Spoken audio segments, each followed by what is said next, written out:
Hello everyone, welcome back our channel. So today we are going to start a new topic. आज हम discuss करने वाले हैं unit number 3 का topic number 2, जिसमें हम पढ़ने वाले हैं स्ट्रेटेजी मैनेजमेंट क्या होता है एंड इसके हम लोग प्रोसेस के बारे में जानने वाले हैं।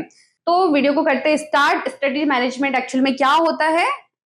Strategy management is all about identification and description of the strategies and that manager can carry so as to achieve better performance and competitive advantage for their organization.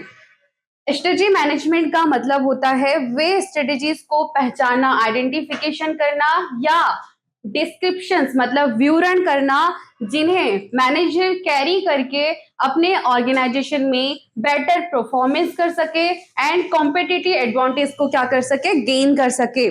तो यहाँ पे क्या करेंगे, मैनेजर्स स्ट्रेटेजीज को फॉलो करते हैं, carry करते हैं, ताकि क्यों करते हैं कि किसी भी ऑर्गेनाइजेशन में बेटर परफॉर्मेंस दे सके अपना एंड कॉम्पिटिटिव एडवांटेज को क्या कर सके, गेन कर सके। ठीक है, स्ट्रेटेजी मैनेजमेंट को इजी वे में देखिए कि अगर एक एग्जांपल देखते हैं कि कोई भी ऑर्गेनाइजेशन में जो या कोई भी कंपनी अगर कोई प्रोडक्ट बना रही है, जैसे कोई भी मोबाइल बना रही है, तो हम यहाँ पे क्या देखेंगे कि अदर कंपनी से हम कंपेयर करेंगे कि हम अपनी कंपनी में एक अच्छा, हम लोग वहां पे अच्छी क्वालिटी का मोबाइल दे सके एंड जो कस्टमर के अफोर्डेबल रेंज हो वो हम डिसाइड करते हैं। एक अच्छी स्ट्रेटेजी बना के क्या करते हैं, वो हम प्रोडक्ट को सेल करते हैं। तो यही चीजें हो जाती है कि हम स्ट्रेटेजी मैनेजमेंट में हम एक स्ट्रेटेजी बनाते हैं कि हम अदर जो कंपनीज होती है हम उससे अच्छा परफॉर्मेंस अपनी ऑर्गेनाइजेशन में, अपनी कंपनी में कर सके। तो यही चीजें हो जाती है हमारी स्ट्रेटेजी मैनेजमेंट।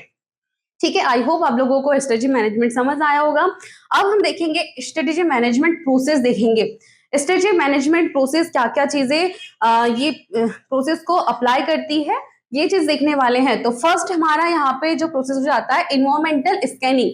इन्वायरमेंटल स्कैनिंग को हम इन्वायरमेंटल एनालिसिस बोलते हैं। इस स्टेप में कंपनी क्या करती है, अपने एक्सटर्नल और इंटरनल जो रिवॉर्ड मतलब फैक्टर्स होते हैं या फिर हम उसको इन्वायरमेंट्स बोल सकते हैं, उसको क्या करती है, एनालिसिस करती है। इसलिए हम इसको इन्वायरमेंटल एनालिसिस भी कहते हैं। इंटरनल फैक्टर्स में आ जाते हैं कि कंपनी के क्या क्या स्ट्रेंथ होती है, कंपनी की क्या वीकनेस होती है, इसके बारे में क्या करती है, एनालिसिस करती है। एंड एक्शनल फैक्टर्स का मतलब हो जाता है कि कंपनी के क्या अपॉर्चुनिटीज होती है, क्या ट्रेड्स होते हैं, ये इसके बारे में एनालिसिस करती है। तो इसका मतलब हो जाता है इन्वायरमेंटल एनालिसिस या स्कैनिंग करना। तो ये हमारा फर्स्ट प्रोसेस हो जाती है। ठीक है, अब सेकंड में क्या हो जाता है, स्ट्रेटेजी फॉर्मुलेशन। स्ट्रेटेजी फॉर्मुलेशन क्या करता है, कंपनी में जो भी चीजें अब यहाँ पे क्या करेगी, डिसाइड करती है। क्या डिसाइड करती है कि कंपनी का क्या मिशन है, क्या विजन है, क्या ऑब्जेक्टिव्स है, क्या स्ट्रेटेजीज है, ये सारी चीजें क्या करती है, डिसाइड करती है कि कंपनी में क्या काम हो रहा है, फ्यूचर में हमें क्या बनाना है, क्या कंपनी के गोल हैं जिसको हमको अचीव करना है, उसके लिए स्ट्रेटेजीज बनाती है। तो ये सारी क्या चीजें हो जाती है, फॉर्मुलेशंस हो जाते हैं कि कंपनी का विजन, मिशन एंड उसके ऑब्जेक्टिव एंड उसके स्ट्रेटेजीज क्या है, ये हमारी कंपनी के क्या हो जाते हैं, स्ट्रेटेजी फॉर्मुलेशन की प्रोसेस हो जाती है। ठीक है, अब थर्ड क्या हो जाता है, थर्ड में हो जाता है स्ट्रेटेजी इम्प्लीमेंटेशन। अब इस प्रोसेस में क्या होता है कि कंपनी ने जो प्लान बनाया है उसका क्या करती है, इम्प्लीमेंटेशन करती है।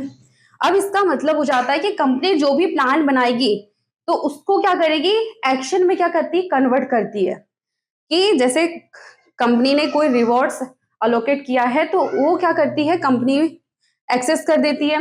एंड क्या हो जाता है कि जो भी हमारे यहाँ पे एम्प्लॉय काम करते हैं तो हम उसको यहाँ पे क्या करते हैं, रिस्पॉन्सिबिलिटी देते हैं, जिम्मेदारियां देते हैं कि ताकि जो काम हो वो सही तरीके से हो, अच्छे तरीके से हो, है ना।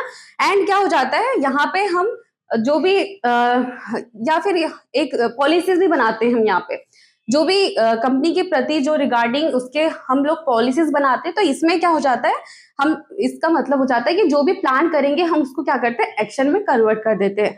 चाहे वो कंपनी की पॉलिसीज बनाना हो या फिर कोई कंपनी के रिवॉर्ड्स एलोकेट करने हो या फिर हमें एम्प्लॉय को क्या करना हो, रिस्पॉन्सिबिलिटी देनी हो। ठीक है, अब फोर्थ हो जाता है हमारा स्ट्रेटेजी इन्वोल्यूशन और कंट्रोल।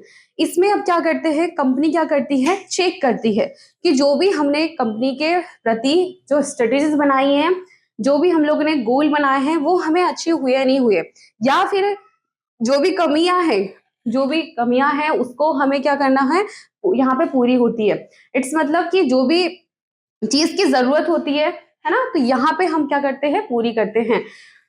सीधा मतलब होता है कि जो भी स्ट्रेटजी बनाएंगे हम यहाँ पे सबसे पहले चेक करेंगे कि वो सही से लागू हो रही है नहीं हो रही है। अगर वो नहीं हो रही है तो हम वहां पे चेंज भी लाते हैं, चेंज कर सकते हैं कि स्ट्रेटजी काम नहीं कर रही तो दूसरी स्ट्रेटजी से हम अपना सकते हैं। ये सारी चीजें यहाँ पे हम करते हैं, इस प्रोसेस में हम लोग यहाँ पे लागू करते हैं। तो आई होप अभी अभी हम लोग जो क्या पढ़ा यहाँ पे, स्ट्रेटजी मैनेजमेंट क्या होता है और उसकी प्रोसेस क्या होती है। आई होप आप सभी को अंडरस्टैंड हुए होंगे स्ट्रेटजी मैनेजमेंट और उसके process. So, thanks for watching this video. Thank you so much.